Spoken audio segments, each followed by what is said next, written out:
Bien, en este contexto que estamos analizando las acciones, el mercado de acciones de Buenos Aires, vemos que en la semana que concluyó el 28 de octubre, hemos tenido muy fuertes subas en casi todos los sectores, salvo una ligera baja en real estate y una baja un poquitito mayor en el sector financiero.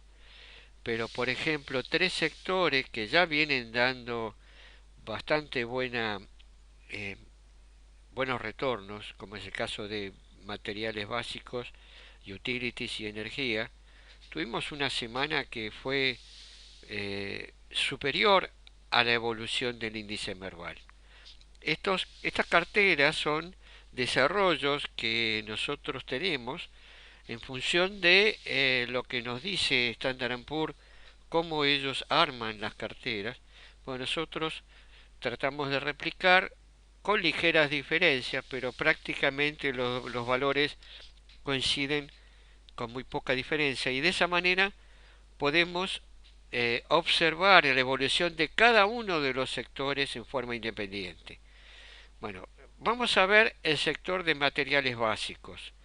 El sector de materiales básicos vendría a ser esta cartera en pesos, que como se puede observar, tuvo un muy buen desarrollo desde fines de junio, hizo dentro del nivel de nuestro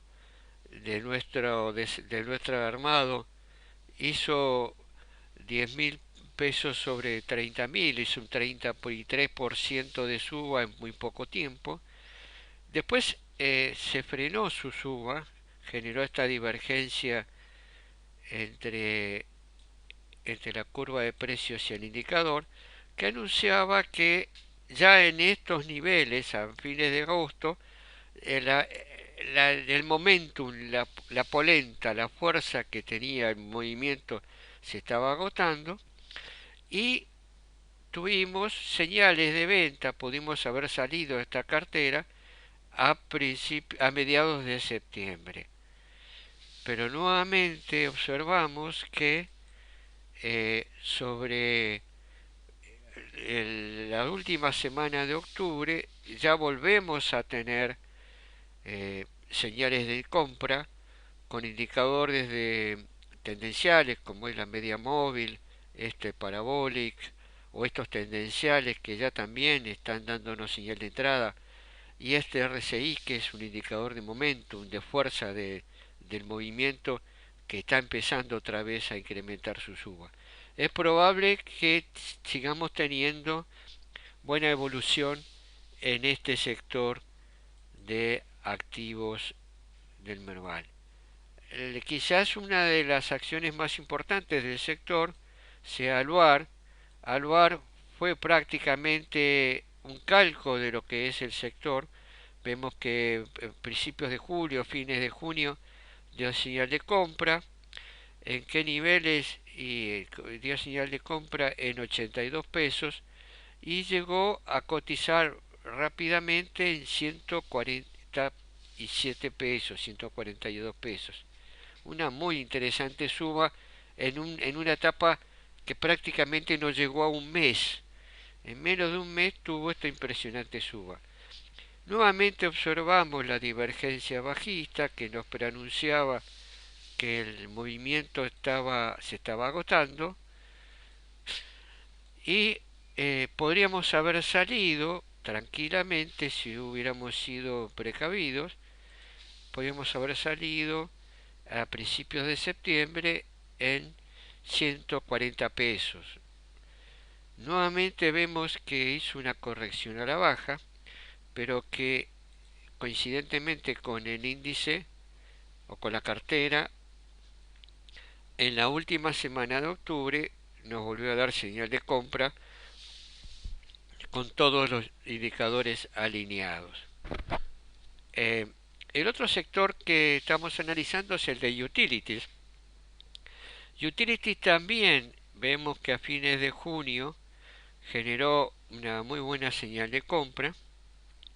También observamos el hecho de las divergencias que nos pronunciaban que después de esta fuerte suba de la cartera del sector, los máximos, hay muy poca diferencia entre los máximos anteriores, lo que significa que acá la fuerza que tiene el movimiento de suba, si bien sigue subiendo, pero la fuerza que tiene el movimiento de suba va disminuyendo, es muy diferente a esta suba con estos máximos que están bastante separados. Por lo tanto, esto nos pronuncia que el movimiento, como si fuera una pelota lanzada al aire, ya la pelota ya no puede seguir subiendo mucho más y que en algún momento va a corregir. Esta corrección fue más que nada lateral, no fue como en el caso perdón, de materiales básicos, más fuerte o en baja. Acá prácticamente se movió de costado y ahora nuevamente nos vuelve a dar señales de compra a la última semana de octubre. En el sector, una de las acciones más operadas, si no la más, es Pampa. Pampa, por ejemplo, nos hizo entrar también a fines de junio y ese replica todo este proceso.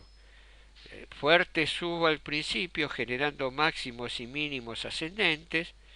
Ahora los máximos ya no toman tanta distancia con el máximo anterior. Por ejemplo, acá tenemos un máximo que prácticamente está a la par y tenemos otro máximo que estos sí están a la par. En cambio, en este indicador que nos mide la fuerza con que están subiendo o bajando los activos, vemos que los máximos de este indicador están descendentes. Lo que nos está indicando esto es que este ya no tiene fuerza la suba. Y habiendo esperado prudencialmente, después de haber comprado Pampa en 185, 190 pesos, podríamos haber salido 2 meses y medio después en la zona de 300 pesos. Hizo una ligera corrección a la baja y ahora en pesos nos está dando señal de compra también en la última semana de octubre.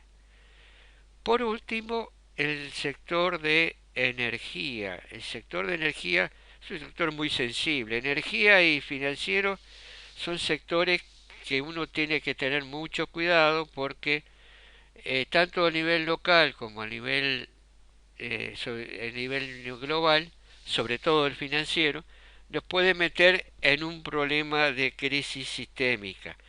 Observamos el lío que hay en el mundo por el corte de energía o de energía que está haciendo Rusia a Europa y a varios países más. Eh, Rusia está utilizando esa posibilidad de generar un daño importante por el recorte de la energía porque sabe que todos dependemos del sector energético.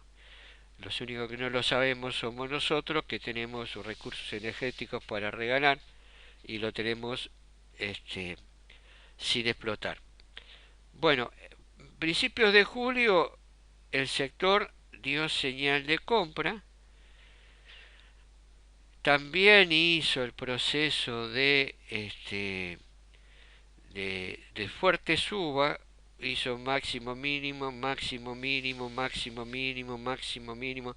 Hay que recordar siempre que un movimiento de suba, por ejemplo, está caracterizado por una secuencia de máximos y mínimos ascendentes. O sea, los máximos son superiores a los anteriores y los mínimos también. Eso genera esta secuencia de máximos y mínimos ascendentes. Acá ya observamos cierto cansancio en el movimiento. Obviamente que este sector tiene cierta independencia. Se puede mover al revés del resto si es que las condiciones se dan. No es como en otro, el caso del verbal, que suben todas igual y bajan todas igual. O por lo menos cuando suben todas y cuando bajan todas en distintas proporciones en función de la volatilidad propia del activo. Pero por ejemplo acá tenemos tres máximos que no son tan claramente, no muestran claramente fuerza. Y en el indicador vemos que hay cierta divergencia. Pero bueno, todavía estamos dentro del sector y esperamos a ver cómo evoluciona el sector. Acá hay que tener cuidado, si estamos dentro, tengamos cuidado para mantener posiciones compradas.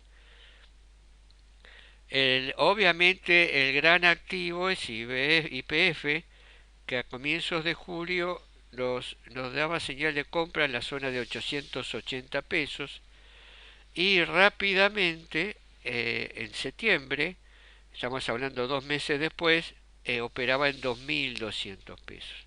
Una suba espectacular. Aún considerando que eran pesos, pero es espectacular la suba. Nuevamente vemos la secuencia de máximos y mínimos ascendentes y nuevamente vemos que ya ahora no está tan firme la secuencia de máximos y mínimos ascendentes. No decimos que va a bajar IPF, ni mucho menos. Simplemente le estamos diciendo que a partir de mediados de septiembre le está costando más subir, de generar nuevos máximos y mínimos ascendentes. Con lo cual, si yo compré en 900 pesos, bueno, tenga cuidado que si ve que hay una fuerte baja o que empieza a moverse a la baja, de cuidar su ganancia. Estamos hablando de 2.500 pesos. O sea que es un buen retorno para todos los activos. Eh, Siempre recordar que la única ganancia real es la que usted tiene en el bolsillo. Todas las aquellas que iba ganando pero después no gané, esa toda para contársela a los hijos o a los nietos. La única ganancia real, es la que usted puede realizar y con ella comprarse lo que usted quiera. Em, Seguir invirtiendo o gastarlo en otra cosa. Así que siempre piensen que si está teniendo retornos en periodos muy cortos, del orden de 30, 40, 50% en pesos, que son tasas que son imposibles de conseguir, por lo menos legalmente, este, trate de realizar esa ganancia y disfrutar de ella.